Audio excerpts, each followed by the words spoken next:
All right, we're here back in the Acadia Hall of Fame room for another preseason preview. This time it's Axewomen Volleyball on tap. Thrilled to be joined by Axewomen head coach Michelle Wood. First, coach, thanks for a few minutes. Thanks so much for having me, Adam. All right, so we're coming back in. Season totally wiped out last year due to COVID.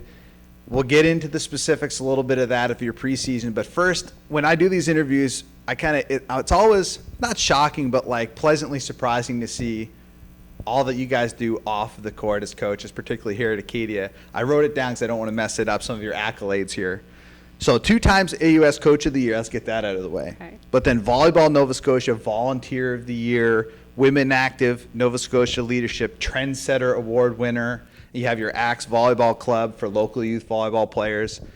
That all sounds like a lot on top of being a varsity head coach, but I think it's helpful from a personal level for people to understand what you give back in the community. Talk a little bit about that and what that does for you as well. Yeah, I think, thanks for bringing that up, Adam, because it's important. I think what we do for our programs transcends into the community, and the things that we have to offer as coaches through the experiences that we've had, we've got to give that back, right? It's selfish to hold that, and there are things that I have to offer in this community. There are things that our program and our student athletes have to offer, and I have to make sure that if I'm asking our student athletes to give back, that I'm doing the same. So these are my passion projects. These are the things that keep me, going on the outside, and it helps from building our brand as well. We want to make sure from a recruiting standpoint that our face and our brand and our name is out there. From youth development and growing the game of volleyball in Nova Scotia, that's really important for me. And at the top of my priorities is making sure that there's a place for women in sport in this province. Absolutely. Such a great initiative. And I know that you have a group of women at the Acadia volleyball team raring to go. We're here the week of the home opener, so I know there's a lot of excitement in the air. Looking at your roster, very young. You have 6 players who are technically going into their first year competition, although last year they got to practice. 7 technically second years. That has to be a lot to bring along a young group, and really they have a lot to prove still. Yeah, I think last year, as much as there were negatives to having COVID and it removed competition from us, it actually benefited us to be able to spend as much time training and developing those first year student athletes and really breaking down some technical and tactical elements for them, which is progress them. They may not have competition experience and they may not have that pressure experience, but they're going to be far more prepared this year than had they been competing last year. So it's a youthful group, maybe not as much competition experience, but a group that has been working really, really hard and is very disciplined and used every single minute that they could to soak up video, to soak up any kind of analytics and study the game of volleyball and work with our coaches. Yeah, that sounds great. And combining that with, I know you guys are excited to bring back Taylor Columbine as a 5th-year senior. Talk a little bit about her leadership, what you're expecting from her, and also there's a couple of exciting transfer students coming into the program. Yeah, so we're thrilled to have Taylor join us. Her younger sister Eve is a part of our program, so I think that might have been an influential factor, having Eve back as well.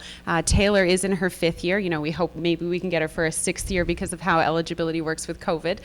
But Taylor's game and leadership have grown significantly over her 5 years with our program, and a lot of that came to fruition last year, and unfortunately we didn't get to have her demonstrate that on court, but in the training environment, she was setting the bar for most of our athletes and really driving the competitiveness in our gym, and she's doing the same this year. So she's going to be someone to look out for, really, really exciting to watch in the front row and just what she can bring to our offense. And then, as you mentioned, we do have those 2 transfer students. So we have Wesley Ann Bailey. She's coming to us from York University, and we have Charlie Dean coming to us from Samford. And the beauty about those 2 individuals is that they're bringing competitive experience already, coming from different programs, understanding different cultures and different expectations of programs and maybe what it takes to be successful at the next level. They're able to kind of add that to our program with that different perspective. So both are really going to be exciting. Charlie Dean is a setter and Wesley Ann Bailey is a middle who, was top in U Sports and blocks in her first year. So already setting the stage basically. That sounds very, very exciting for sure. And so 3-3 preseason, let's get into that a little bit. I know that you set a high bar of, that intensity and effort and focus from your team, both in practice and in games. It's just coming to me now. We might call that woodworking in practice. Is that a new hashtag? Can we say woodworking? Maybe not. But talk a little bit about that high bar. And you mentioned these seniors going to set that. And 3-3 preseason, really, there's going to be some ups and downs, but seemed very successful. Yeah, I think the hard work and that work ethic piece comes from the drive that our student athletes naturally have. That's what I'm looking to recruit. When I'm out there, in club gyms or high school gyms, I'm looking for athletes that are going to be working hard and be competitive. And I think a little bit, we didn't have competition last year, so we're not taking any moment for granted, and that's including any training environment that we have. Yeah, so finally, we'll get to the season.